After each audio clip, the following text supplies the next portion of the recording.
Halo Tribuners, selamat sore. Senang sekali saya Mesya Marasawesi bisa menyapa Anda kembali. Kali ini lewat program spesial interview tribunambon.com edisi Selasa 11 November 2025. Tribuners, di spesial interview kali ini kita akan membahas seputaran politik, perkembangan politik di Provinsi Maluku ya. Ini khususnya pada akhir bulan kemarin salah satu partai yang sangat berpengaruh di Indonesia termasuk Provinsi Maluku yaitu PDI Perjuangan yang baru saja menggelar konferensi daerah atau Konferda ke-6 dengan salah satu tujuan dari Konferda itu yaitu melahirkan kepemimpinan baru untuk menjalankan roda partai dengan lebih baik lagi begitu.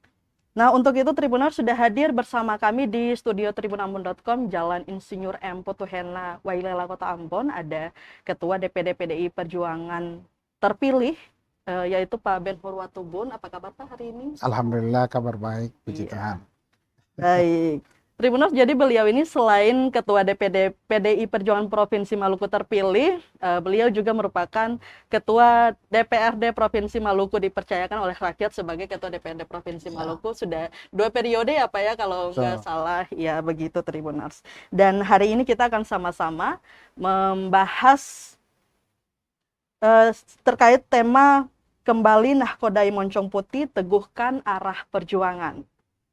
Untuk itu sebelum kita lanjut ke pembahasan yang lebih detail, Tribuners mau kenalan dulu dengan Pak Ben Hur. Ya. Mungkin Pak Ben Hur bisa Tribuners mau tahu, mau mengenal sosok Ben Hur. Sosok Ben Hur kecil ini seperti apa, kemudian lahir dan tumbuh pada didikan seperti apa Pak sampai membentuk Pak hingga seperti ini sekarang. Terima kasih Mbak Mesya dan Iya. Tribuners. Assalamualaikum warahmatullahi wabarakatuh. Shalom. Pertama-tama saya sampaikan terima kasih karena ini saya mendapat penghargaan untuk ada di panggung di studio Tribuners di saat ini, dan ini sesuatu yang antik ya bagi saya karena ini spesial sekali untuk hari ini. Saya memang saya selalu orang selalu memanggil saya Ben Hur atau Beni saja. Dan saya lahir di sebuah desa kecil di Kei Besar Utara Barat, tepatnya di Wair. Itu satu dusun yang sangat terpencil sebetulnya. Dulu itu semua sarana informasi itu sangat tertutup. Jadi saya tumbuh dan besar di sana. Kemudian karena saya ini orang tua saya ini guru sekolah dasar.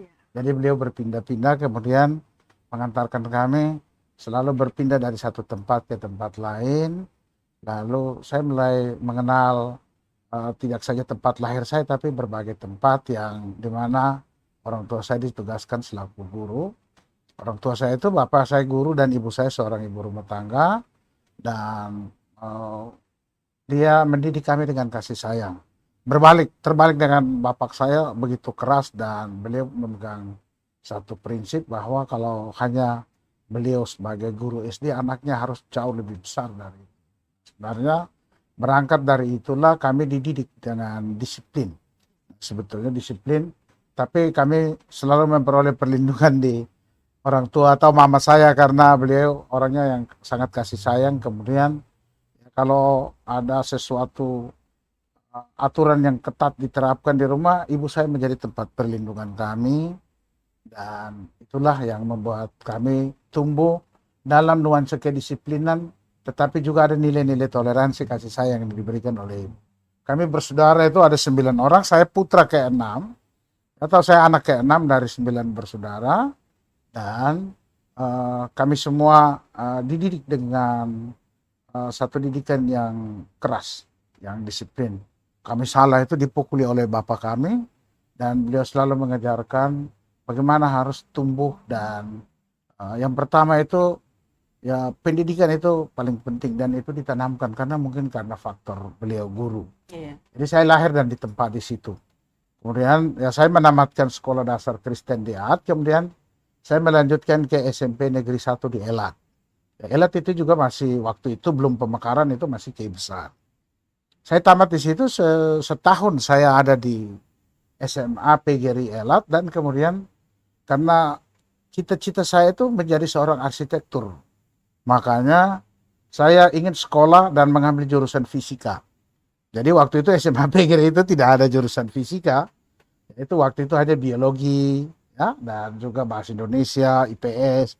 Makanya saya ingin pindah ke sekolah, tapi bukan sekolah swasta, harus sekolah negeri. Nah, waktu itu ada aturan yang ketat, tidak boleh dari SMA PGRI ke sekolah negeri. Kalau SMA PGRI ke sesama PGRI bisa, kalau ke sekolah negeri kayaknya nggak bisa. Nggak bisa ya? Tapi kalau nilai saya dulu tinggi, ya cukup tinggi, dan saya ini agak subjektif nih. Iya. Saya kebetulan berprestasi di sekolah saya, jadi ya saya terpaksa diterima di sekolah negeri. Waktu itu kepala sekolahnya Pak W.J. Bruat. Beliau orang yang paling disiplin, tapi dia melihat dan mengecek raport saya, oh ternyata nilai saya sangat memadai untuk saya masuk, dan saya mengambil jurusan fisika dan saya diterima di sana. Sesudahnya ya saya tamat, saya semula itu mengambil saya tidak melalui jalur seleksi umum, tetapi seleksi siswa berprestasi. Dan dulu itu saya ambil di Semarang, di teknik arsitektur, dan kemudian di Unpati juga arsitektur, tapi arsitektur perkapalan. Makanya karena orang tua saya, kami 9 bersaudara, beliau melihat kalau 9 dibandingkan dengan biaya pendidikan di tahun 93 saat itu yang sudah cukup besar, beliau meminta saya untuk mengambil pilihan yang tidak menguras biaya pendidikan besar. Yeah. Jadi saya, ya ini mau terpaksa atau tidak, saya memilih Fakultas Teknik Universitas Patimura dengan tidak melalui tes umum, tapi melalui seleksi siswa berprestasi. Dan saya diterima di Fakultas Teknik. Kemudian saya juga berorganisasi di Fakultas Teknik. Hanya memang saya tamat di Fakultas Teknik cukup lama. 7 tahun, 11 bulan, 23 hari. Hampir jadi mahasiswa abadi. Hampir jadi ya, Pak, mahasiswa abadi.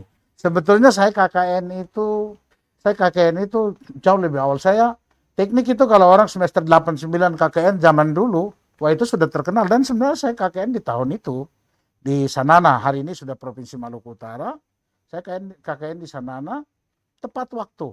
Tapi ketika kembali KKN karena aktivitas mahasiswanya tinggi dan kegiatan ekstrakurikulernya tinggi, termasuk terakhir itu demo Soeharto dan seterusnya.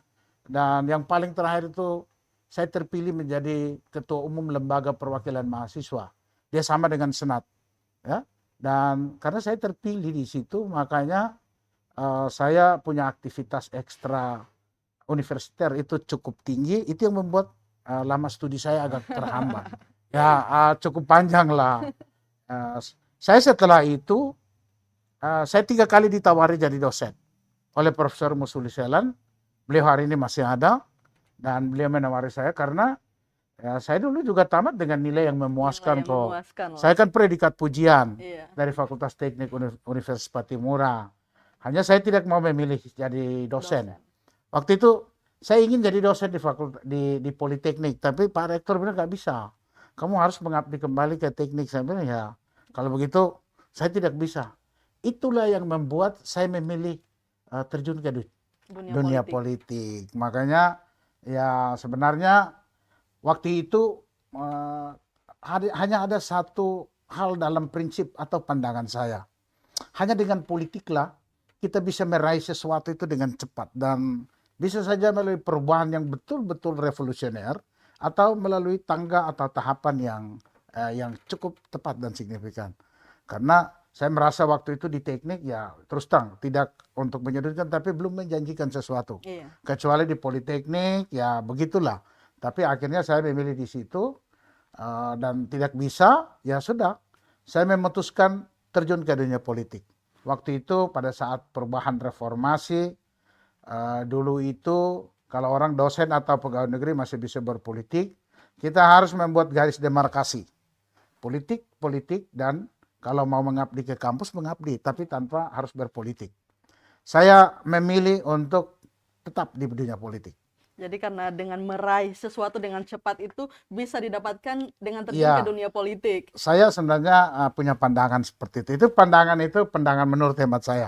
Dan Karena hanya dengan politiklah kita bisa dengan cepat melakukan sebuah perubahan terhadap sistem, atau hanya dengan politiklah kita bisa menggambarkan bagaimana perjuangan-perjuangan kita itu dengan tingkat capaian yang harus kita lakukan dengan terukur dan juga dengan cepat. Kalau tidak pasti lambat, dan hanya dunia politik. Makanya saya memilih ke politik karena itu, Mbak Mes. iya.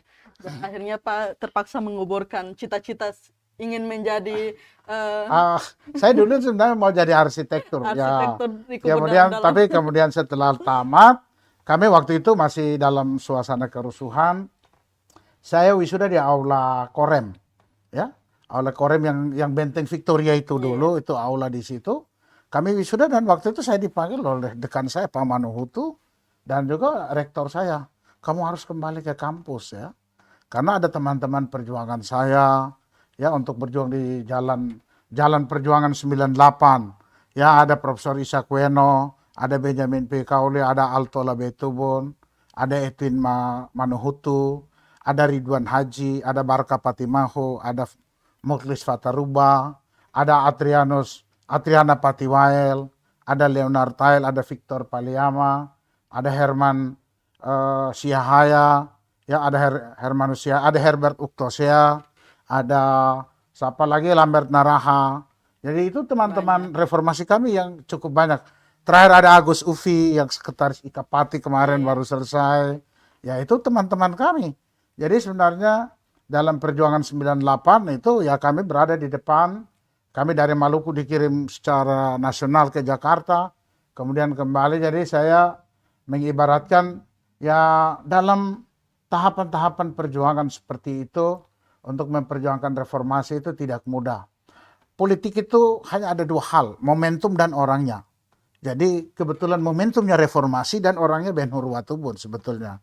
Jadi setelah saya kembali dari Jakarta, saya juga tidak membayangkan kalau kemudian saya dipilih menjadi ketua Senat Mahasiswa Universitas Patimura.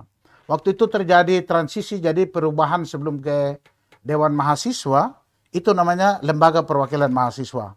Dan saya dipilih jadi ketua umum pada waktu itu. Saya mengakhiri keinginan para pesaing saya dengan angka yang begitu fantastis dan signifikan. Saya didukung oleh Randy Asare, Rusdi Abidin, Els Apono, mana-mana saya, teman-teman saya itu ya, kemudian dari Visip Unpati, dari mana-mana.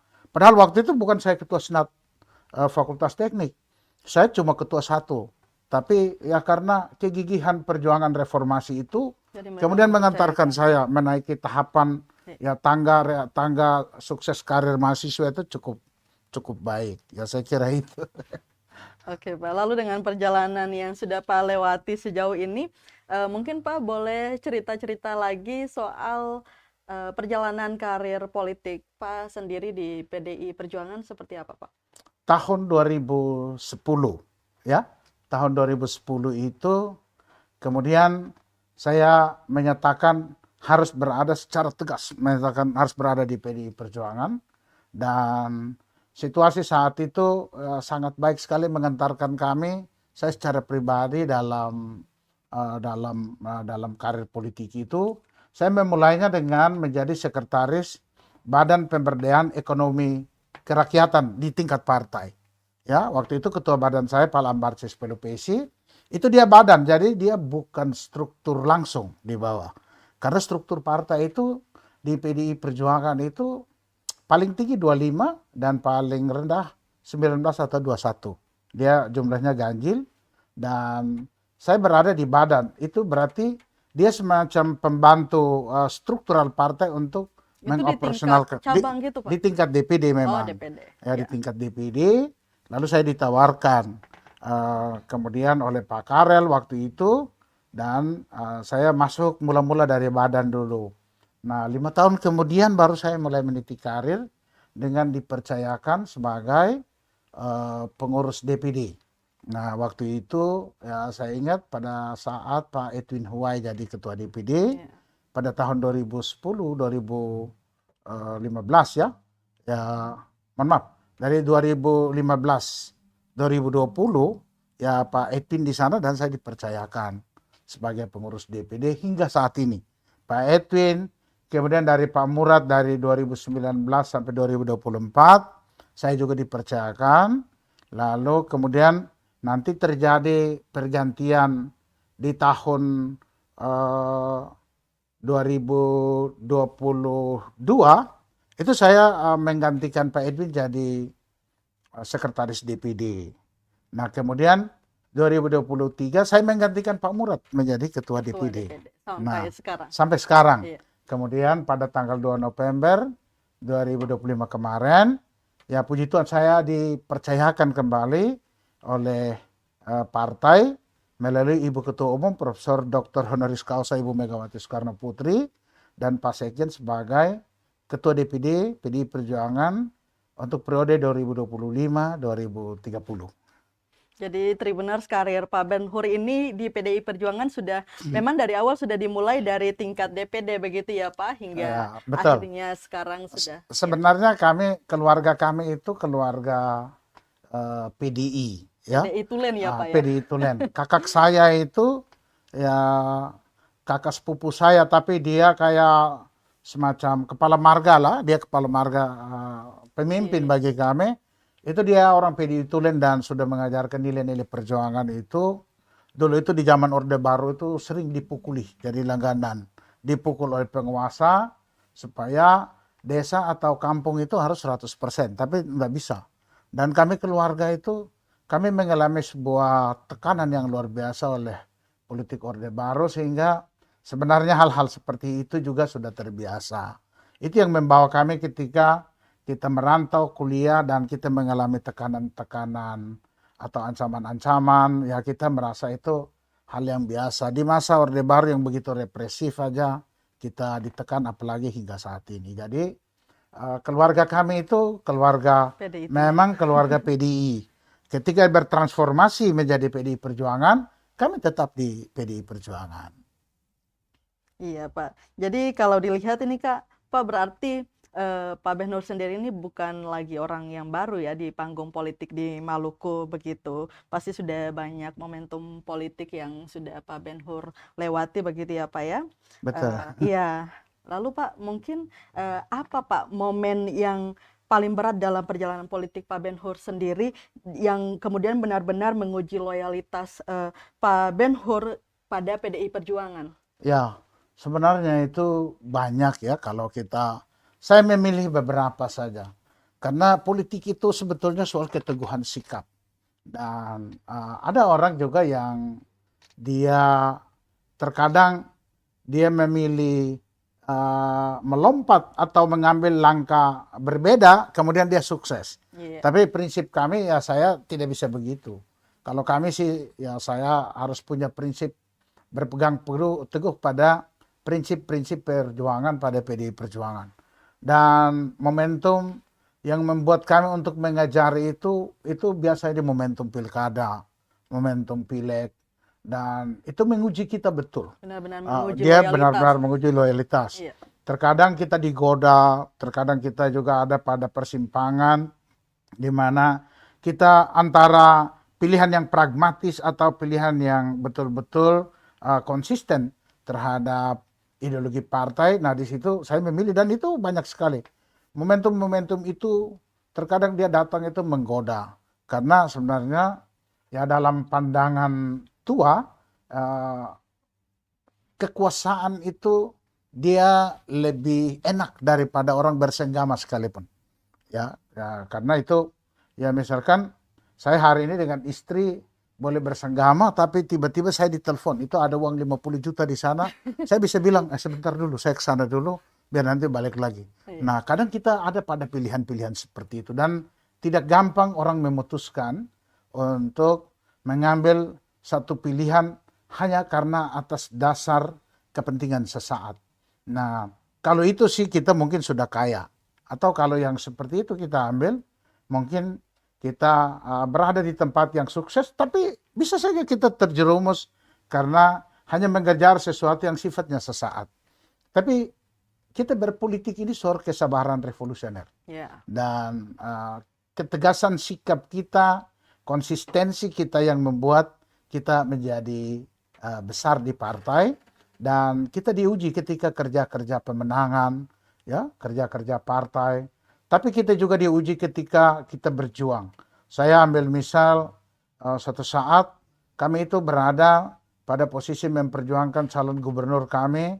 Kalau Mbak Mercy ingat, dalam masa tertentu waktu itu, kemudian gedung MK itu dia dilempari babak belur dan itu dari perwakilan Maluku. Saya kira kami pernah di situ dan saya pernah ditangkap, ya saya pernah ya masuk sel beberapa saat, kemudian ada negosiasi atau ada komunikasi-komunikasi yang dilakukan sehingga kami bisa dikeluarkan. Saya dengan 10 orang teman lebih, kami berada di sana, ya saya kira itu membuat kita semakin teguh dan kuat dalam mengambil pilihan. Dan pilihan-pilihan dan keteguhan-keteguhan seperti itu yang kemudian dia bisa menjadi sebuah kekuatan, sehingga ketika kita dipercayakan untuk mengambil tanggung jawab yang lebih besar, maka kita harus memegang tanggung jawab itu sebagai amanah. Amanah itu artinya sesuatu itu harus sampai ke tujuan. Dia sampai pada tujuannya. Dan amanah itu yang selalu kita pegang dalam hidup, dan itu prinsip yang saya pakai. Tentu ya di legislatif, dimanapun ya saya juga banyak berjuang dan kami tidak tinggal diam. Ya banyak kepentingan-kepentingan rakyat juga yang banyak kepentingan atau kebijakan pemerintah yang mengorbankan kepentingan rakyat. Saya kira kami akan mengambil pilihan, kadang sulit tapi harus memilih. Setuju dan tidak setuju kita harus memilih. Para ideolog besar, ya Bung Karno misalkan, Ayatullah Khamenei misalkan, dia mengambil satu pilihan, itu pilihan yang mungkin bagi banyak orang itu tidak populer, tapi mau tidak mau dia mengambil pilihan itu. Bung Karno misalkan, atau tokoh-tokoh besar yang lain yang membawa revolusi negaranya, itu dia memilih jalan seperti itu. Kadang jalan itu dia sunyi, tetapi ya hasilnya yang ketika kita nikmati hasilnya itu luar biasa. Dan itulah prinsip-prinsip yang ya kalau boleh orang sekecil saya ini, saya harus berguru kepada para pemimpin-pemimpin dunia, pemimpin-pemimpin bangsa seperti itu. Dan mereka itu adalah teladan. Ya, saya kira itu penjelasan saya. Kalau orang yang paling membentuk cara pandang Pak sendiri untuk memahami kekuasaan itu siapa Pak tokoh? Ya, sebenarnya itu Bung Karno sebenarnya. Nah, karena hakikat politik itu kekuasaan. Dan kita di partai politik, ya saya memimpin partai, saya juga menggalakkan atau merancang banyak program, dan program itu kita laksanakan. Kecil saja, yang simpel saja, yaitu penghijauan atau program kemanusiaan, menangani orang ketika banjir, atau program untuk menjaga hutan, melestarikan hutan dan laut dan darat kita. Nah, sebenarnya karena politik ini hakikatnya adalah kekuasaan, maka sebenarnya program-program seperti itu harus dikerjakan oleh kekuasaan. Jadi intinya kita harus meraih kekuasaan supaya harapan-harapan kita seperti itu dikerjakan oleh kekuasaan itu. Jadi itu yang saya belajar banyak dari Bapak Bangsa Bung Karno. Ya. Tapi orang tua saya juga saya belajar dari orang tua saya. Para pemimpin-pemimpin di daerah ini saya banyak bersekolah. Ada banyak bersekolah secara informal di mereka. Ada juga banyak tokoh-tokoh adat di daerah saya yang saya melihat, mengamati cara pandang mereka mengambil keputusan dalam hal-hal yang prinsip dan dalam hal-hal yang fleksibel. Bagaimana cara mengambil keputusan, saya kira itu yang paling tepat. Dan yang paling terakhir, ya saya belajar dari Ketua Umum saya, Megawati Soekarno Putri. Keteguhan prinsip itu, dia membuat semua orang pasti merasa ini adalah jalan yang sempit. Tapi ketika kita jalani, maka kebesaran jiwa kita yang mengantarkan kita untuk sukses. Ketika orang berteriak untuk presiden, kita ada amandemen untuk merubah undang-undang dasar itu menjadi 3 periode, Ibu Mega memilih jalan sunyi sendiri. Dan sebenarnya itu keteguhan sipil. prinsip seperti itu yang kemudian hari ini semua orang dan banyak elit politik menyesal bahwa dulu kalau mereka ikut Ibu Mega mungkin tidak seperti ini negara kita. Tapi itu kan pilihan dan ya pembentukan gaya dan sikap kita teristimewa pada bagian pengambilan keputusan itu sesuatu yang membutuhkan kehati-hatian. Walaupun memang ya suka atau tidak suka, populer atau tidak populer, kita juga harus mengambil keputusan di tengah-tengah rumitnya eskalasi dan dinamika politik bangsa kita. Saya kira itu. Jadi banyak ya Pak sosok-sosok di sekeliling Pak Betul. sendiri yang dijadikan sebagai tokoh-tokoh inspirasi bagi Ya, Pak betul. Ben-Hur untuk kemudian memahami kekuasaan itu seperti apa. Ya. Ada dari itu ya Pak tokoh-tokoh adat di sana juga Pak. Oh ya, betul itu. Karena mereka, saya lihat mereka tokoh-tokoh adat di daerah saya. Ada JP Rahail itu ada tokoh yang hebat. Ada P. Haren Maur itu juga tokoh yang hebat. Mereka bagaimana punya pandangan terhadap menyelesaikan sebuah konflik. Iya. Atau bagaimana menciptakan sesuatu untuk untuk kemudian melahirkan kesepakatan baru. Itu juga diajarin. Ya, selain para pemimpin-pemimpin agama yang juga mereka selalu ya jadi tokoh inspirasi. saya menjadikan banyak orang, tapi hanya kalau memilih beberapa di antara satu ya itu yang saya sudah bilang tadi. Nah mereka ini yang mempengaruhi karena politik itu sebenarnya yang kita percaya itu adalah kita percaya kepada keputusan yang kita ambil pada saat itu. Artinya percaya pada diri itu jauh lebih penting. Sekalipun mungkin keputusan itu pasti dia tidak populer dan lain sebagainya. Baik Pak.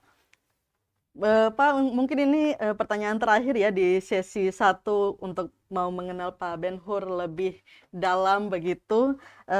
Mungkin pertanyaan terakhirnya kira-kira nilai yang selama ini Pak Ben-Hur pegang sendiri itu seperti apa? Yang kemudian dari nilai-nilai tersebut membentuk kepribadian Pak hingga sekarang ini untuk berpolitik. Sebenarnya keteguhan prinsip itu yang paling penting. Saya ini juga bukan malaikat ya, artinya kita pasti dipengaruhi oleh lingkungan kita dalam mengambil keputusan, tetapi sebenarnya keteguhan prinsip itu yang paling penting.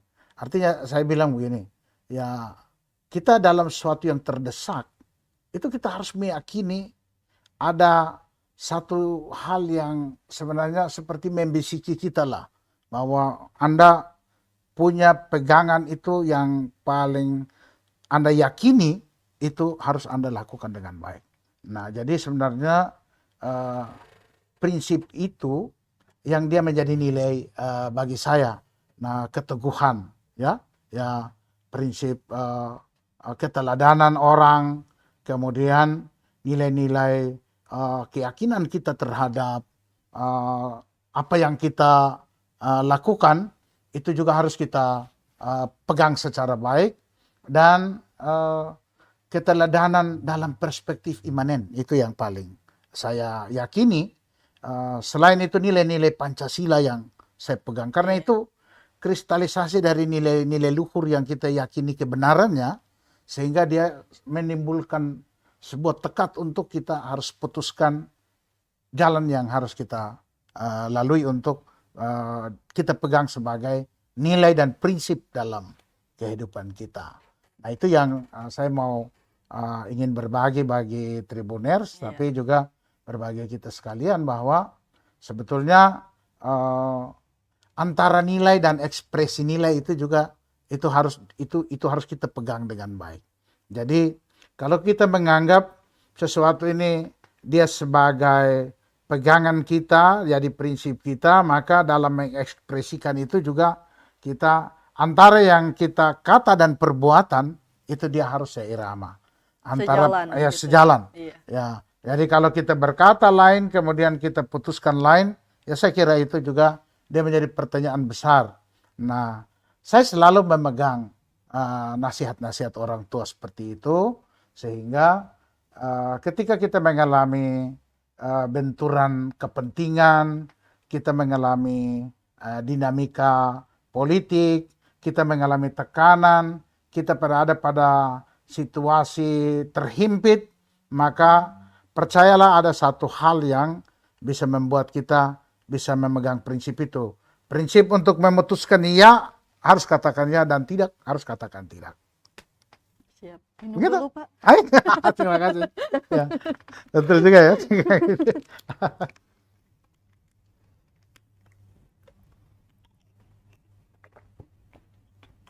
Jadi begitu ya Tribuners perjalanan Pak Ben Hur ini mulai dari karir politiknya sudah kita bahas bersama ya, cukup sosok Pak Ben Hur ini sampai posisinya sekarang sebagai Ketua DPD PDI Perjuangan Maluku itu bukan sesuatu yang instan ya, tapi tidak sudah instan. melewati berbagai proses-proses yang Pak Ben Hur jalani selama beberapa tahun ini. Oke, baik Tribuners, untuk diketahui bahwa spesial interview bersama Ketua DPD PDI Perjuangan Provinsi Maluku, Pak Ben Hur Watubun, live di Facebook fanpage dan juga YouTube, kanal YouTube tribunambon.com. Untuk itu bagi Tribuners yang mau tanya-tanya langsung nih, ada Ketua DPD PDI Perjuangan kita di sini, boleh langsung komen aja, nanti bisa dijawab langsung ya Pak. Boleh. Kira-kira kalau ada Tribuners yang mau tanya langsung. Baik, kita lanjut Pak. Di Konverda kemarin ya Pak, kebetulan Mesya juga ikut liput ya. PDIP bicara soal kedaulatan maritim Pak. Lalu bagaimana dari PDIP sendiri melihat ketimpangan antara potensi ekonomi laut Maluku dan kesiapan infrastruktur pelabuhan, kemudian distribusi logistik, serta pasar lokal sendiri Pak? Ya, memang Bung Karno itu bercita-cita benar untuk Provinsi Maluku. Jadi kalau orang bicara riset, ya, orang bicara oceanologi, ya, orang bicara masalah laut, ya, membangun kedaulatan maritim, maka menurut Bung Karno itu harus ada di Maluku, belajar di Maluku. Makanya dulu itu, ya, kalau tidak terjadi ya turbulensi politik, mungkin situasinya bisa berbicara lain ya. Dulu itu FTA dibangun, kemudian ada laboratorium kelautan dan perikanan dibangun zaman itu untuk membuat satu riset, sehingga kalau kita bicara poros maritim dunia itu Maluku adalah tempatnya, dan itulah sebabnya beliau bercita-cita, Bung Karno bercita-cita untuk menjadikan Maluku itu sebagai city of intellect, jadi satu kota intelektual tapi bicara khusus tentang masalah kemaritiman. Dan itu yang membuat kita sebenarnya kita mengangkat kembali masalah itu sebagai sebuah kekuatan yang baru, supaya dia menjadi tema pergumulan kita. Karena 93% wilayah Maluku ini dari seluruh total luasnya itu 93% laut yang menghubungkan pulau-pulau yang hanya terdiri dari 7%. Dan dari 7% itu hanya 4 pulau besar menurut ukuran kita, Pulau Wetar, Pulau Buru, Pulau Seram, dan Pulau Yamdena. Sisanya itu pulau-pulau kecil. Sehingga dengan hasil yang begitu besar, ada juga Undang-Undang Nomor 1 tahun 2004 tentang pengelolaan wilayah-wilayah pesisir dan pulau-pulau kecil. Nah, itu sebetulnya meneguhkan kita untuk bagaimana kita mengidentifikasi untuk memelihara seluruh sumber daya ini dengan baik, supaya diperuntukkan bagi kemakmuran rakyat. Jadi ada perikanannya, ya, ada perikanan tangkap, penangkapan terukurnya, ada berapa WP, ya, ya, ada berapa wilayah penangkapan di sini yang terukur di sini. Tapi kemudian kalau kita cermati dalam perjalanannya kebijakan pemerintah pusat yang hari ini kita lihat masih merugikan Maluku. Misalkan terjadi transshipment, jadi ada penangkapan, lalu kemudian dipindahkan dari satu kapal penangkapan kepada kapal besar di tengah laut, dan kemudian itu dibawa ke daerah barat, lalu itu di pelabuhan-pelabuhan besar, lalu dianggap sebagai hasil tangkapan dari wilayah itu. Jadi ya Maluku punya nama, daerah lain punya nama untuk ekspor. Nah, kita Maluku hanya seperti ini saja. Kemudian ya ada kebijakan dana bagi hasil di bidang perikanan juga yang masih bermasalah. Kemudian bagaimana infrastruktur laut, pelabuhan, ya, atau laut, tapi yang kita lihat ini dia bisnis to bisnis. Jadi kemudian rakyat tidak terlibat, kemudian perpindahan barang dan jasa sampai ke daerah ini yang kita lihat masih ada ketimpangan harga yang berbeda di antara satu pulau dan pulau lain, antara wilayah dan wilayah yang lain. Itu juga yang membuat kita sebenarnya ya masih terus berjuang dengan kehidupan kita. Jadi tema PDI Perjuangan ini ya kedaulatan maritim ini dia menjadi jalan politik kita untuk melahirkan masyarakat yang berkeadilan atau untuk menciptakan masyarakat yang berkeadilan. Artinya setiap kebijakan pemerintah dia harus mengakselerasinya dengan kepentingan laut. Tidak bisa kita ukur darat saja. Iya, Pak. Kebijakan pertanian pun kita harus mengakselerasinya dengan kepentingan laut. Karena apa? Laut yang menjadi penghubung. Ya kebijakan di sektor perikanan, sektor kehutanan, pertanian, ya tanaman pangan dan mana saja sebenarnya itu bagian yang ada di dalam tema besar kita dalam wilayah kemaritiman. Jadi ya PDI Perjuangan dalam 5 mantap itu salah satu mantapnya adalah mantap sumber daya.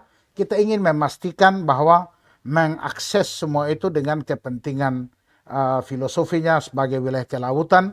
Kami berharap ini dia menjadi sentrum perjuangan daripada PDI Perjuangan untuk harus menggolkan ini.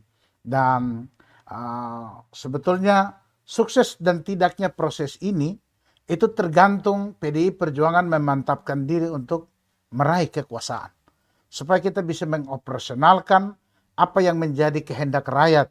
Kita terjemahkan supaya kita menghadirkan kembali kesejahteraan kepada rakyat itu sendiri. Nah, saya kira itu yang sebenarnya ya kami menjadi tugas kami. Tanggung jawab PDIP. PDI Perjuangan ya. PDI Perjuangan harus memastikan tanggung jawab itu karena bicara keadilan sosial di hari ini kita makan enak. Atau di Provinsi Maluku, di Seram Barat, di Kota Tual, di Kota Langgur, kita bisa bikin makanan gratis. Apakah di Pulau Molomaru, ya, apakah di Adaud, apakah di Arut Tengah Selatan, ya, di Longgar Apara, apakah makanan gratis sudah ada kan belum?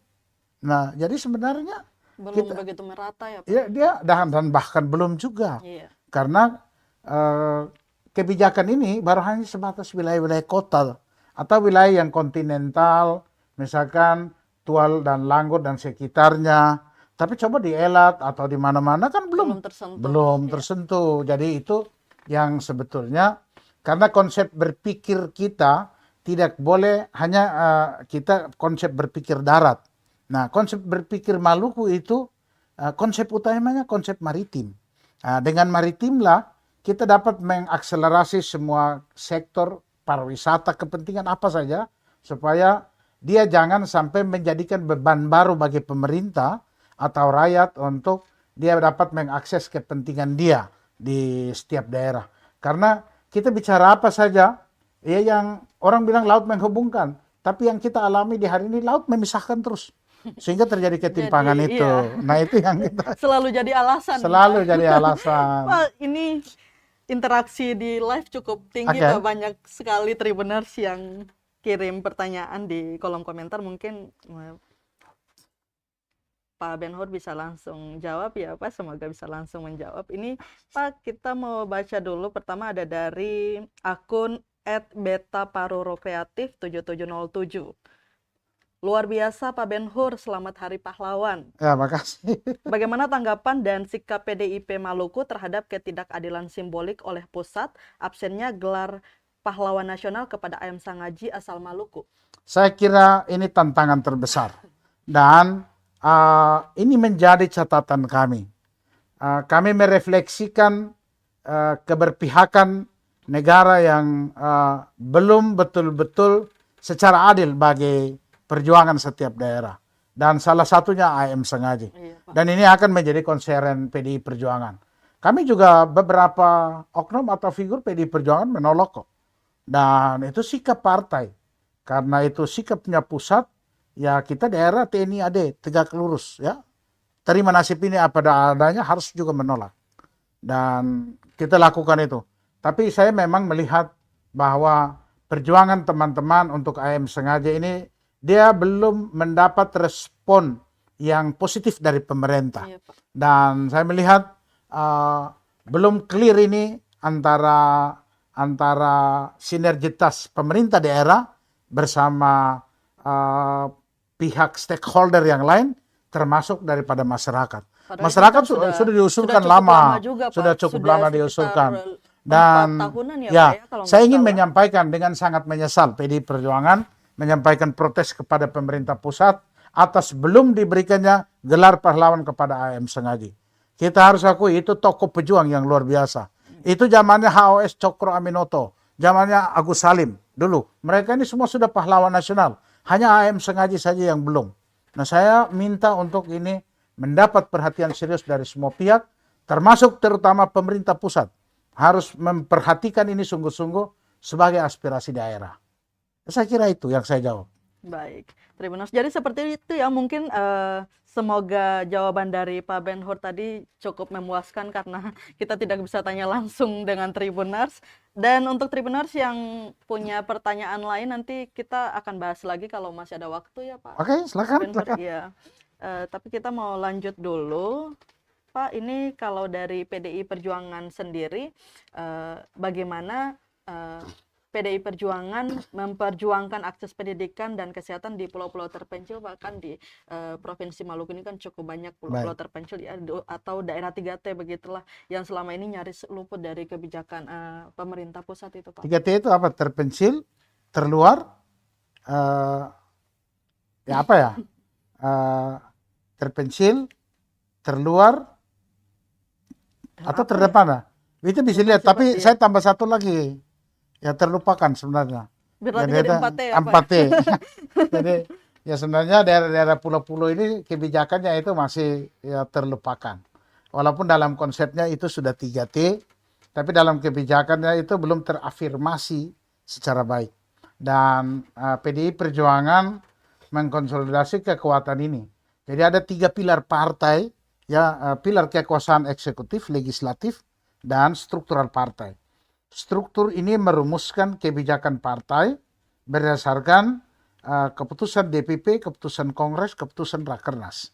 Jadi kita harus mengejawantahkan itu, atau memang kita juga harus melihat gagasan itu dia harus masuk ke dalam cara berpikir kita di daerah, supaya kita mengintegrasikan dengan kepentingan daerah berdasarkan kearifan lokal kita masing-masing. Maluku ini wilayah kepulauan. Makanya kita PDI Perjuangan melalui rapat kerjanya telah memerintahkan kepada seluruh anggota-anggota fraksi dari pusat misalkan. Ya, wakil kita ada Bu Mercy di daerah. Itu ada Komisi 4, mereka semua menggalakkan kekuatan untuk bagaimana kita harus membangun konsep baik itu dalam bidang pendidikan. Itu harus dilakukan benar-benar di wilayah kepulauan ini supaya dia menyentuh orang yang ada di pulau-pulau terluar. Nah, ya orang yang ada di pulau terluar itu sebenarnya mereka adalah beranda NKRI, dan mestinya pemerintah harus melihat itu. Dalam aspek eksekusinya itu kita lihat belum. Pemerataan guru saja pemerintah masih melihat. Ada orang yang punya jaringan, kekuatan yang mengakses ke pemerintah, kemudian dia hanya masuk untuk mengajar di kota, tapi dia belum menerima kalau misalkan dia ditugaskan di daerah-daerah terjauh, daerah-daerah terpencil, daerah-daerah terluar. Itulah sebabnya yang membuat sebenarnya kita belum bisa berbicara, dan ternyata ini kritik bagi pemerintah, karena pemerintah hanya bicara ya dalam kampanye bagus, tapi dalam pelaksanaan itu tidak sesuai dengan apa yang menjadi harapan bersama. Makanya kalau hari ini orang di daerah-daerah jauh dan terluar sana masih berteriak tentang keadilan, sebenarnya itu adalah gugatan mereka terhadap kebijakan pemerintah yang sama sekali belum berpihak pada mereka. Dan saya melihat ya kita geleng-geleng kepala untuk masalah seperti ini. Tapi apapun itu adalah beban sejarah yang harus kita tanggung. Artinya kita tidak boleh membiarkan masalah itu berlarut begitu, ya, Pak. PDI Perjuangan itu tidak bisa membiarkan. Jadi ada langkah strategis nggak, Pak, dari PDI Perjuangan? Kita harus tetap berjuang dan mempengaruhi untuk kebijakan pemerintah itu apa yang diperoleh di pusat pemerintahan itu juga sama dengan yang diperoleh di daerah terjauh, daerah terluar, daerah-daerah terpencil. Nah, itu yang harus kita lakukan, dan ini dia masih menjadi pergulatan perjuangan kita. Tapi kami yakini ya, dengan kekuatan yang kita bangun, dengan mengakselerasi seluruh kepentingan fraksi dan kekuatan-kekuatan legislatif dan pemerintahan kita bangun, kita harus mempengaruhi pemerintah untuk membuat kebijakan itu. Percuma kita 8 kursi, tapi kemudian ya pandangan kita tidak menjadi alat keputusan pemerintah. Sekalipun kita tidak berada di pemerintahan, tapi kami selalu mengingatkan pemerintah, Anda juga jangan membuat kebijakan yang tidak pro kepada rakyat kecil, rakyat di pulau-pulau dan rakyat terluar. Kalau tidak, maka kita yang ada bersama-sama dengan mereka. Artinya, kalau kita bersama mereka, berarti apapun keputusan pemerintah yang bertentangan, maka kami berada di pihak rakyat. Saya kira itu. Jadi itu yang selama ini kita juga lakukan. Bahkan misalkan PDIP dulu tidak tinggal diam. ya, kami tidak tinggal diam lah. Rata-rata anggota DPRD-nya juga semuanya bergerak untuk Ya, itu sudah menjadi tugas kesejarahan. Jadi kalau kita bergerak dan kita protes, ya saya kira itu pilihan politik PDI Perjuangan. Kita ini apa yang pemerintah buat baik kita dukung. Tapi apa yang pemerintah buat melenceng dari harapan rakyat ya pasti kita kritik. Jadi kita tidak memilih oposisi, tapi kita menjadi penyeimbang. Penyeimbang itu ya kalau Anda berbuat baik kita ada di situ juga. Kita ikut mendukung. Tapi kalau Anda berbuat tidak baik, masa kita akan mendukung Anda? Kan tidak. Karena kita menjadi penyeimbang itu, kita mengingatkan, kita menasihati, dan kita memperjuangkan supaya saudara yang berada di pemerintahan yang harus mengikuti apa yang menjadi kehendak rakyat. Bukan kehendak PDI Perjuangan, tapi PDI Perjuangan ada di kehendak rakyat bersama-sama dengan rakyat. Baik, jadi begitu ya Tribuners, PDI Perjuangan tidak hanya tinggal diam dengan persoalan-persoalan yang terjadi di Provinsi Maluku ini, tapi mereka selalu bergerak, mereka selalu punya strategi-strategi politik untuk bagaimana menyelesaikan masalah-masalah yang perlahan ya Pak ya, diselesaikan secara perlahan yang terjadi di Provinsi Maluku ini. Baik, kita Tribuners, mohon maaf ya untuk pertanyaan yang dikirim di kolom komentar tidak bisa kami baca semuanya, hanya kita pilih-pilih aja pertanyaan yang mungkin bisa. Masih ada lagi ya? Masih ada Pak, ini interaksinya cukup tinggi Pak dengan Pak Ben-Hur ini. Ini Pak dari akun fan9799. Sore Pak Ben-Hur, Pak Ben-Hur dalam kapasitas sebagai Ketua DPRD, wah ini bisa dijawab nggak sih Pak kalau ditanya soal kapasitas sebagai Ketua DPRD? Bisa, nggak apa-apa. Coba-coba aja. Menyoal aktivitas pertambangan ilegal di Gunung Botak yang masih aktif sampai saat ini Pak. Saya melihat ya di satu pihak Pak Gubernur sudah mengeluarkan surat untuk menghentikan.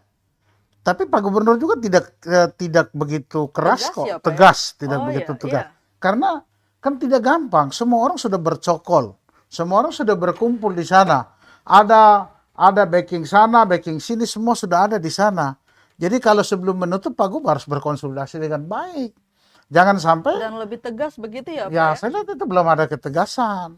Jadi makanya surat gubernur itu dia menjadi alat sakti yang belum berguna secara baik dan secara efektif. Artinya ini seorang kepala daerah dan kita harus mendukung apa yang dilakukan oleh gubernur. Tapi kalau surat gubernur dalam implementasinya masih terjadi penambangan liar seperti begitu, ya saya kira wibawa pemerintah dipertanyakan. Jadi ya saya setuju dengan penanya yang tadi. Ya sebenarnya ya yang harus dilakukan oleh Pak Gubernur ini apa? Ya suratnya sudah keluar, tapi harus diikuti dengan langkah-langkah proaktif. Ya, mengkonsolidasikan aparat keamanan, kita cari tahu siapa yang ada di sana, siapa yang membekengi ini. Ya jangan sampai tentara, polisi juga ada yang membekengi, atau rakyat-rakyat yang lain yang punya pemodal kuat. Ya ini kan juga harus dikonsolidasikan dengan baik. Kan negara juga menjamin kan, gubernur ini wakil pemerintah pusat. Jadi apa yang diputuskan oleh gubernur, itu prosedurnya telah dipikirkan secara matang, mewakili apa yang menjadi harapan presiden. Sehingga mestinya ini diikuti oleh tindakan yang baik yang dikonsolidir oleh aparat keamanan, oleh gubernur. Dengan baik bersama aparat keamanan, supaya mereka bisa mengeluarkan orang dari Gunung Botak. Kemudian diatur mana yang tidak sesuai aturan, masuk.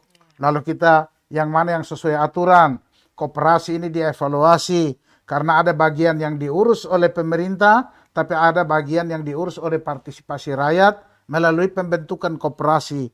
Pembentukan koperasi itu pun harus memiliki syarat-syaratnya. Jangan sampai koperasinya bodong, aktivitasnya tidak ada, lalu itu hanya gambaran dari totalitas upaya-upaya untuk kita mengkerdilkan apa yang menjadi keputusan pemerintah. Jadi saya minta, ya sekali lagi Pak Gub harus tegas soal ini. Iya. Jadi begitu ya, ini langsung sudah ada atensi khusus dari Ketua DPD Provinsi Maluku kepada Gubernur Maluku, Pak Hendrik Lewerisa, bahwa dengan menghentikan aktivitas tambang ilegal di Gunung Botak itu tidak hanya bisa lewat surat menyurat saja, harus ada ketegasan menerjunkan aparat keamanan di sana biar betul. Iya Pak, begitu. Baik Tribuners, kita lanjut ke pembahasan yang lebih penting dari semuanya penting ya, tapi lebih ke tema pembahasan kita hari ini soal kelanjutan Pak memimpin PDI Perjuangan ya Pak. Mungkin langkah krusial yang akan Pak lakukan seperti apa Pak setelah Pak terpilih lagi untuk menahkodai PDI Perjuangan Provinsi Maluku? Mersya dan juga Tribuners, saya ingin sampaikan bahwa di PDI Perjuangan di Provinsi Maluku yang saya pimpin ini, kami memiliki pengurus sampai ke ranting dan anak ranting. Anak ranting itu dusun-dusun lah. Kalau ranting itu 1177 ranting yang sudah terbentuk dari 1248 ranting. Jadi itu artinya 1177 desa dari 1248 desa. Jadi kurang lebih 94% lebih lah. Kita punya pengurus ranting, lalu ada 300 pengurus anak ranting yang ada di tingkat dusun. Kemudian PAC kita itu ada 119, itu artinya kurang lebih sama ya dengan jumlah kecamatan di Provinsi Maluku, dan pengurus kita di 11 kabupaten kota. Sebetulnya postur kepengurusan di PDI Perjuangan ini, dia postur ideal. Kita tidak gemuk seperti partai lain yang capai 100 orang, tidak. Di Maluku ini kita di kepengurusan yang baru 2025-2030 yang saya pimpin, kepengurusannya 25 orang. 25 orang, kemudian strukturnya sudah keluar. Dan kita bentuk dan kita akan melakukan proses evaluasi lagi seperti yang Konferda perintahkan. Nanti kita akan laksanakan konvercap. Kalau konvercap akan melaksanakan musrancap, musyawarah anak cabang di tingkat kecamatan. Lalu kemudian kecamatan membentuk lagi pengurus di tingkat desa dan dusun. Nah, jadi kalau kita total struktural partai, Mbak Mersya dan Tribuners, itu di PDI Perjuangan ada 13.569 person yang ada pada struktural partai. Belum ada badan-badan partai. Badan partai itu kita ada 4 ya, kalau tidak salah ada Badan Saksi Pemilu Nasional di tingkat daerah, kemudian ada Badiklat, ya, kemudian ada Baguna itu Badan Penanggulangan Bencana, kemudian ada BBHR Badan Bantuan Hukum dan Advokasi Rakyat. Kalau misalkan ada kasus apa, PDI Perjuangan membela, dia terjunkan personil BBHR-nya. Lalu ada sayap-sayap partai seperti Relawan Demokrasi atau REPDEM. Kemudian ada Baitul Muslimin, ya, ada sayap partai di menangani umat Muslim. Kemudian ada TMP itu Taruna Merah Putih. Nah, itu adalah sayap-sayap yang mendukung kekuatan partai dalam berkonsolidasi. Jadi yang pertama, kami sudah mengevaluasi secara menyeluruh peta kemenangan kita kemarin. Di 5 tahun sebelumnya suara kita kan 145.000. Dia naik jadi kurang lebih 266.000 suara ya pada pemilu 2024 kemarin. Khusus untuk kursi provinsi ya. Kemudian dulu itu kita 7 kursi. Ya, kita 7 kursi itu kurang lebih 2 periode sampai 3 periode. Di bawah kepemimpinan saya dia naik jadi 8 kursi. Artinya ya orang boleh berpikir kenaikan 1 kursi itu hal yang enteng. Tapi itu tidak mudah itu. Dan ada partai yang justru mengalami penurunan kursi. Kita ada yang tetap kursi, kita naik kursi. Dan itu tidak gampang. Target kita adalah kita naik lagi 9 atau 10 kursi. Wow. Nah, itu. Semoga Dan ya Pak. yang saya tidak membangun optimisme semu. Ya, optimisme berdasarkan skema perhitungan atau skema proyeksi yang harus jelas. Jadi misalkan Dapil Kota Ambon itu dulu langganan 2 kursi. Sekarang tinggal 3, sisa 1. Kita evaluasi. Kemudian daerah-daerah yang kursinya masih tetap, kita evaluasi. Jadi intinya adalah langkah pertama kita harus menyentuh dulu daerah lemah. Kenapa kita menyentuh daerah lemah? Daerah yang sudah kuat ini kita perkokoh. Dan daerah lemah itu kita harus betul-betul genjot supaya dia naik. Dan itu kerja-kerja kerakyatan. Dengan program-program yang betul-betul menyentuh rakyat. Dia programnya itu simple, kecil, tapi pengaruhnya harus juga kepada rakyat. Dan rakyat banyak akan melihat sentuhan yang dilakukan oleh PDI Perjuangan. Yang berikut, kita ini menciptakan sejarah. Di pemilu kemarin, mungkin di pemilihan kepala daerah mungkin kita kalah ya. Iya, Pak. Ya karena keputusan itu dari pusat dan kita tetap amini. Tapi kemarin itu perolehan suara legislatif untuk provinsi terbanyak pertama, kedua, dan ketiga diambil oleh PDI Perjuangan. Ya. Dan itu urutan 1, 2, 3 PDI Perjuangan. Yang berikut, daerah pemilihan yang sejak reformasi belum ada kursi, sekarang terisi oleh wakil kita dari PDI Perjuangan. Contoh Huamual depan di Serang Barat. Itu dulu sejak reformasi tidak ada kursi. Sekarang sudah ada kursi, namanya Laode Anwar Tiha. Yang ada di Sirimau 2 sejak reformasi kita tidak ada kursi. Sekarang ada kursi. Ada Aris Solisa sebagainya. Kemudian di Lehitu Barat dalam sejarah reformasi kita tidak ada kursi di dapil itu. Sekarang Abdul Qadir Pelu sebagai anggota DPRD. Dan saya hafal betul. Jadi pemimpin itu denyut nadinya anggotanya di bawah ya paling tidak kita ikut rasakan. Artinya kita membangun prestasi itu dengan hitungan-hitungan yang tidak optimisme semu, tapi harus optimisme yang terukur. Nah, itu kita dulu itu pimpinan dewan itu selain ketua DPR provinsi hanya di kabupaten kota hanya ada 2. Di zaman Pak Karel ada 4, kemudian hanya ada 2 yaitu Buru Selatan, bukan Buru Selatan ya, hanya 2 itu MBD dan kemudian di Buru Selatan ya, kemudian Buru Selatan hilang, lalu hanya tinggal ada 2 lagi, ada 5 wakil ketua dan hanya 2 ketua. Sekarang di bawah kepemimpinan saya di kabupaten kota 5 ketua dan 2 wakil ketua. Ada 4 daerah yang kursinya tetap tapi tidak memperoleh pimpinan. Tapi kursinya tetap ya. Kursinya tetap. SBT misalkan 3, KKT Tanimbar 3, Buru 3, Buru 2 dan Kota Tual 2. Jadi dia kita kursinya tetap. Dia tidak pernah turun, dia tetap. Nah, itu daerah-daerah lemah yang suatu saat kita sentuh pertama. Dan saya sudah perintahkan kepada struktural kita, ya, kita berkunjung tidak hanya tidur di kabupaten. Kita langsung ke desa. Dan koordinasi struktural itu yang memungkinkan kita harus bekerja dengan cara yang tepat. Maka Ibu Ketua Umum memesankan kepada kita bahwa kita harus bonding dengan rakyat, menyatu dengan rakyat. Karena di PDI Perjuangan ini, dalam tantangan kita hari ini, ada 2 hal yang harus kita perjuangkan secara baik.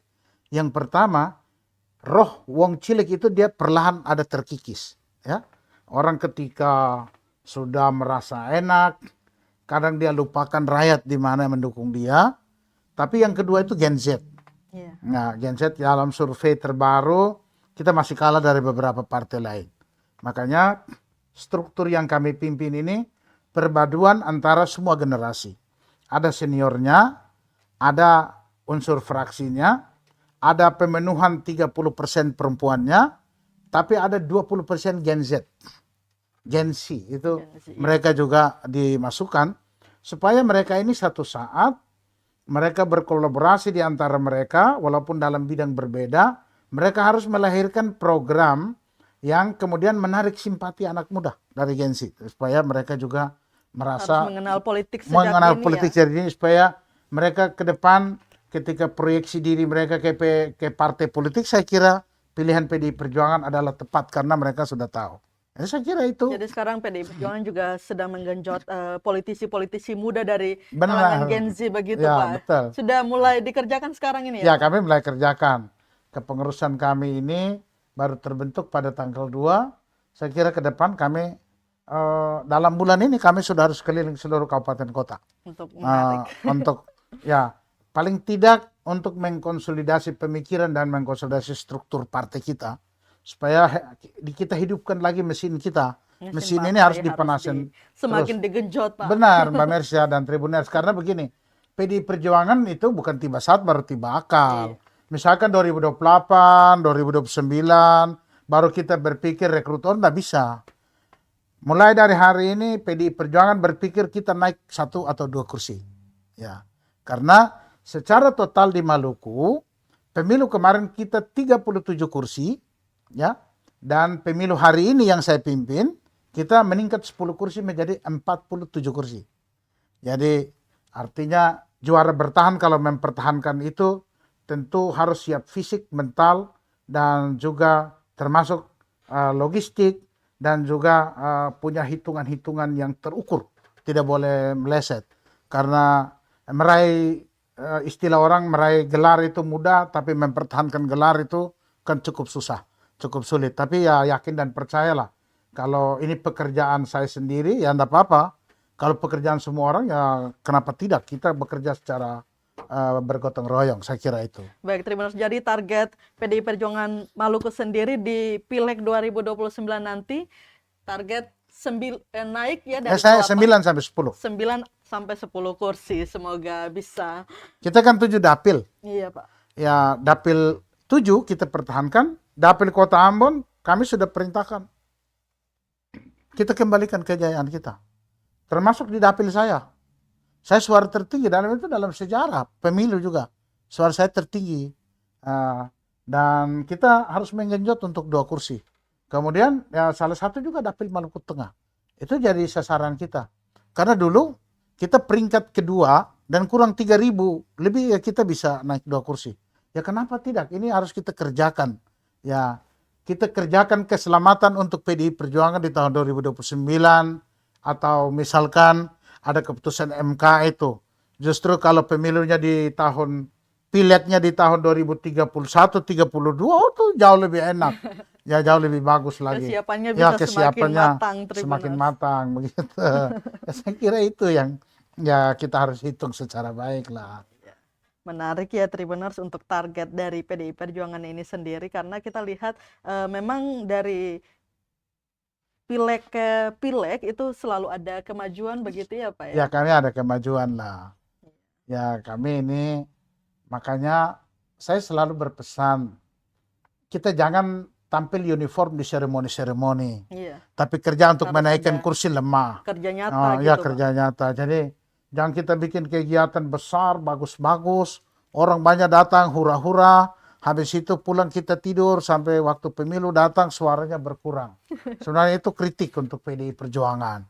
Jadi dengan kritikan itu, maka kami mengerjakan keselamatan partai ini untuk 5 tahun yang akan datang itu terukur. Makanya kami punya strategi banyak, Mbak Mercia. Iya. Kemudian Tribuners, kami punya strategi banyak. Tapi yang saya jawab umum begini, kita sentuh wilayah lemah. Iya. Ya, sentuh pertama wilayah lemah dulu. Supaya wilayah lemah itu harus kita angkat kekuatannya secara baik. Sambil kita sudah merancang wilayah-wilayah yang kuat ini, apa yang harus kita tetapkan. Makanya dalam pesan saya untuk 3 hal ya, ketika saya terpilih itu, saya masih mempertahankan tema yang saya usung ketika saya ganti Pak Murad dulu. 1, persatuan. 2, jangan lagi ada laporan ke DPP soal keretakan kita. Dan yang ketiga, masalah keuangan harus transparan. Dan 3 hal itu yang saya buat. Jadi persatuan. Berbeda sekalipun, itu pada saat kita berdinamika, saat rapat. Di luar rapat kita sahabat, kita keluarga besar. Lalu jangan ada sampai keretakan lalu laporan ke pusat. Saya jaga itu. Ketika ada orang merancang ingin untuk menggembosi kita, ya kita dekati. Kita dekati Dan kita harus pastikan, kalau kita retak dan kita pecah, kita tidak solid, jangan berharap. Jangan sampai di Jakarta nama besar tapi di daerah nama kecil. Ya kan begitu. Jadi kan teman-teman kan biasa begitu juga kan. Ya kita bilang kita partai besar ya, tapi ini ya, hasil kita kecil aja. Jadi itu yang saya selalu bangun, sebuah visi kebersamaan dan rasa memiliki. Dan yang paling terakhir itu manajemen keuangan partai. Sekecil apapun, dia tahu peruntukannya untuk apa. Kalaupun kita tidak laporkan, tapi dia rasakan keperuntukannya untuk apa. Daripada dia ada yang mendengar isu kita sekian, bantuan partai sekian, kalau mereka tidak tahu, sudah begitu kita tidak berkegiatan, ya kan susah begitu kan kita. Baik, Pak, ini pembahasan kita sudah terlalu asik ya, sampai sudah over. Ini sudah berapa menit ya? Sekitar, wow, sudah 1 jam. Sudah agak over, tapi mungkin kita langsung ke pertanyaan terakhir aja ya Pak ya, boleh dijawab singkat aja. Di internal organisasi, khususnya di struktur pimpinan DPD PDI Perjuangan Maluku Pak, apakah ada unsur perimbangan yang dipakai Pak, melihat nafas PDI Perjuangan sendiri kan adalah nasionalisme yang mengakomodir seluruh elemen, dan mungkin terakhir harapan Bapak untuk PDIP sendiri, kemudian kader-kader PDIP, dan untuk diri Bapak sendiri seperti apa? Di PDI Perjuangan itu kami sama sekali tidak membicarakan perimbangan. Dan kami tidak mau masuk di wilayah pemikiran seperti itu. Ya. Tapi Mbak Mersya sendiri melihat aja. Saya punya staf ahli fraksi, Amin Buton namanya. Staf ahli komisi dari PDI Perjuangan, Debbie Latukonsina misalkan. Ya. Atau kemarin itu ada Ketua Komisi 3, Pak Jemi Patislano mengundurkan diri karena ingin untuk pindah ke Komisi 2 karena dia mau fokus untuk hilirisasi sagu ya di Seram bagian timur. Dan kami penggantinya siapa? Al-Hidayat Wajo. Jadi PDI Perjuangan nggak usah membicarakan perimbangan. Karena itu sesuatu yang membuang energi bagi kita untuk membicarakan itu. Tapi kita sudah jalankan dalam masa saya ini. Kebetulan di mahasiswa organisasi ekstrakurikuler itu saya ketua Gerakan Mahasiswa Nasional Indonesia tahun 2001 2003. Jadi kalau berpikir itu saya sudah tuntas lah di atas kepala, di belakang kepala, di depan kepala itu udah tuntas. Itu jadi bukan kalau lagi soal masalah untuk Pak Ben Hur. Enggak ada masalah lah soal itu. Dan nanti struktur ini kami sudah umumkan, dan itu kita sudah gado-gado lah ya.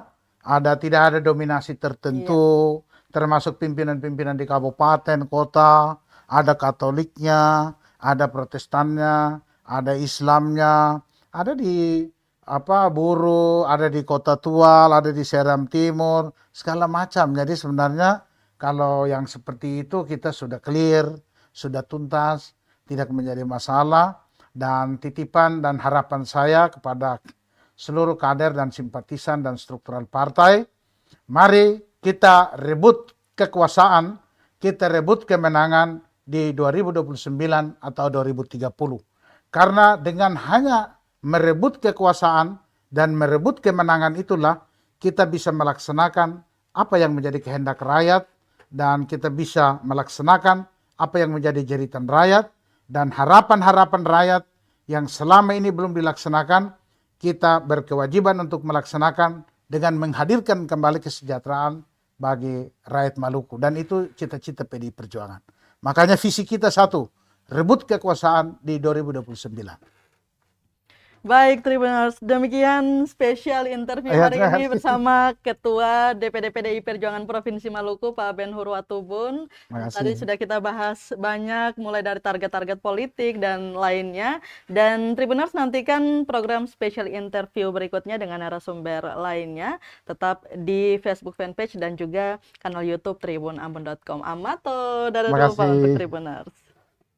Download Tribun X sekarang. Menghadirkan lokal menjadi Indonesia.